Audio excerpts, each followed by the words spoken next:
Michaela Chester here for NCAA Digital. I am joined by Kendall Rogers, Aaron Fitt, co-editors of D1 Baseball.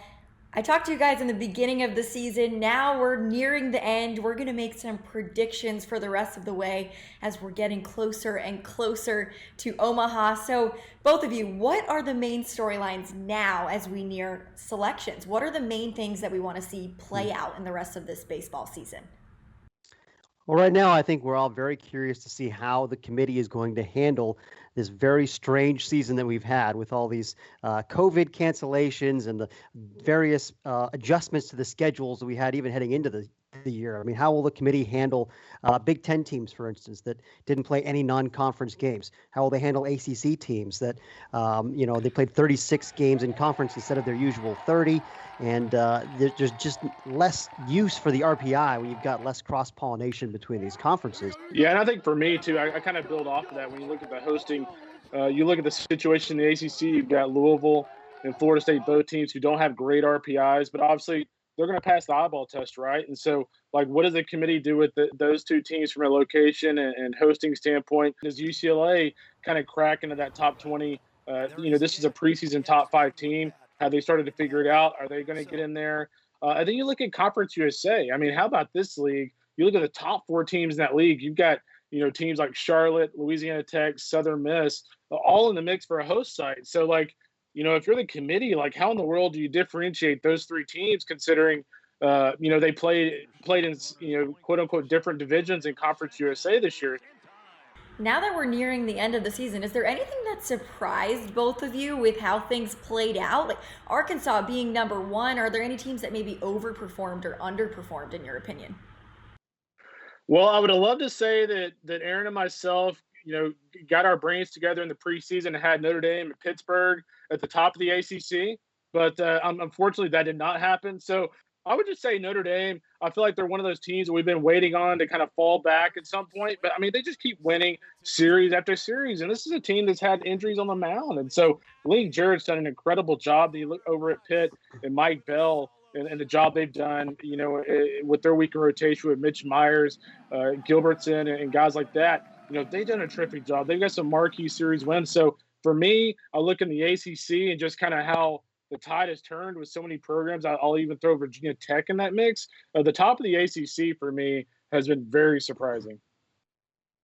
Yeah, and I think there are a number of surprising teams across the country. If you look at the Pac-12, for instance, nobody saw Oregon having the kind of season that they're having. They're right now in the mix to host a regional, and so is Stanford. Stanford was really bad last year in that shortened 4-week season, and right now they're in position to host a regional. I think people expected Arizona to be good, so it's no surprise that they're in first place. We're maybe a little surprised that UCLA is farther back in the standings, but Oregon and Stanford as upstarts out west. I think you have to look at Tennessee, of course, as a team that we liked in the preseason. They were a preseason top 25 team, but they're number 5 in the country right now. They've had a fantastic year. I think they're a surprise team.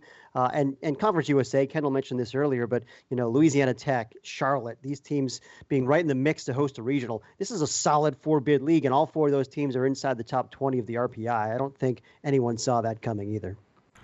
Okay, I asked you this in the beginning of the season. It was kind of a difficult thing to ask before we had seen anybody play. But now can you each give me your player of the year and your freshman of the year? Kendall, we'll start with you. I think my MVP for now, and I get it, he had a rough outing over the weekend, but I still look at Jack Collider. He's the best player I've seen this year in college baseball. There are plenty of guys out there you can look at and go, hey, you know what, I think he's the best. But I just think when you look at the fact that he's dominated the Southeastern Conference for the most part, Florida withstanding, but 106 strikeouts and 64 in the 3rd innings. He's been such a just calming presence for Vanderbilt. He's had electric stuff. His poise has been, off the charts for a guy that's a second-year freshman. I think for me, it's Jack Collider. Looking at Vanderbilt as a team who's probably guaranteed to be a top 4 or 5 national seed, he's in a pretty good position to get that kind of award. So for me, it would be Leiter, but there's some other pretty good options. Yeah, and I'm going to go, to his rotation mate, Kumar Rocker here for my choice. Yeah. It's heading into the year. Rocker, I think, was almost the unanimous choice. Everybody thought he was the favorite to win the Golden Spikes Award this year. And then Leiter was, kind of overtook him for a good chunk of the season. But now it feels like Rocker has been steady all year long. Leiter's had a hiccup last week or two. All of a sudden, Rocker's got the lower ERA. He's 1.70 ERA. Leiter's 2.10. Strikeout rates. You give a slight edge to Leiter, but Rocker's got fewer walks. And heck, I mean, at this point, Rocker is the guy who's been there before. He's been through an entire SEC season. He's been through the month of June. He's won the College World Series Most Outstanding Player Award. He's thrown a 19 strikeout no hitter in a Super Regional. He's done it all. You have to believe in his track record. You have to believe that he's going to continue to finish strong. He's such a big, physical beast.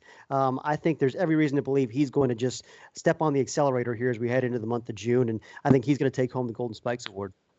Crazy, both from Vanderbilt. Do we have a freshman of the year favorite from you two?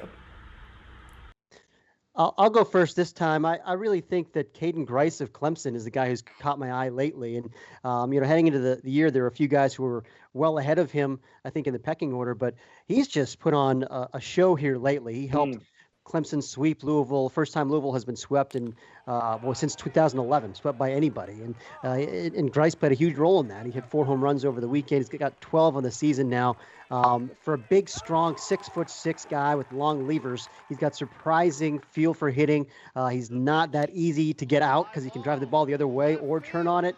He is a two-way talent. He hasn't pitched a whole lot this year, but that bat is really special. And the kind of attention that he's getting down there at Clemson is starting to be reminiscent of what Seth Beard did as a freshman back in 2016.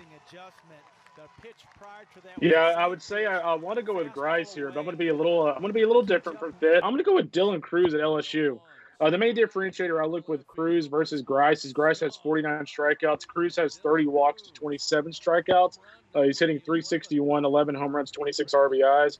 Dylan Cruz has had a very, very good year. And when you look at LSU's team, I mean, coming into the season, like we kind of thought it would all hinge on what those two guys do. And those two guys have been awesome. Unfortunately, the rest of their lineup hasn't been very good. But Dylan Cruz has been their best player in the SEC at LSU. That's pretty loud for me.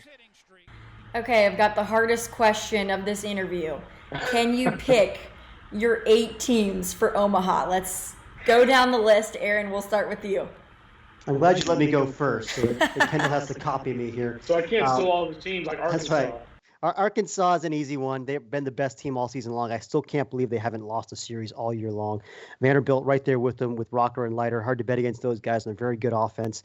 Love what TCU has done. It feels like this is the best offensive club they've had in a while. And I actually like the pieces on the mound also. I think they're a complete Omaha caliber team. And Mississippi State, I just am a big fan of their pitching. So those 4 teams would be at the top of my list.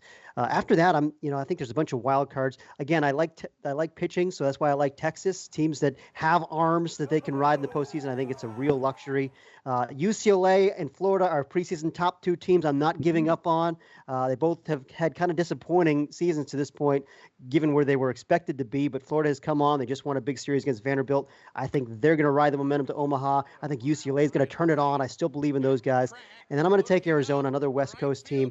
Just really think that team is capable of slugging its way through the postseason, and the pitching has gotten better.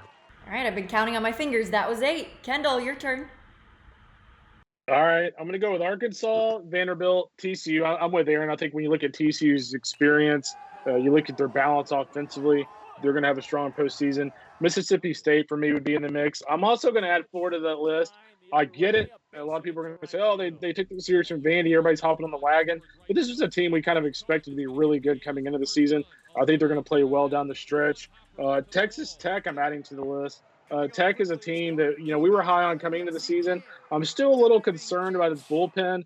But, I mean, betting against Tim Tadlock in the postseason, that's not a good gamble to make. So I'm going to put Texas Tech on the board. And then I'm also going to go Arizona and then Texas to finish it out. I think Arizona, when you look at their offense, I think they have just enough pitching. And then when you look at the Longhorns, keep an eye on Pete Hansen. Pete Hansen threw really well over the weekend against Texas Tech. He's now back in the weekend rotation. He's back and healthy. And when you look at that rotation with Tristan Stevens, Ty Madden, Pete Hansen, that's as good as anybody's rotation in the country in terms of consistency in production. So I like the Longhorns there too, and I'm pretty sure that was 8, so I can count. That was But you copied 7 of my 8. I want to get that on the record. Well, sorry. All right, guys. Well, I appreciate you making some pretty difficult predictions here. I know that was a lot to ask, but excited to see it all play out, and thanks for joining me today. You got it. Thank you.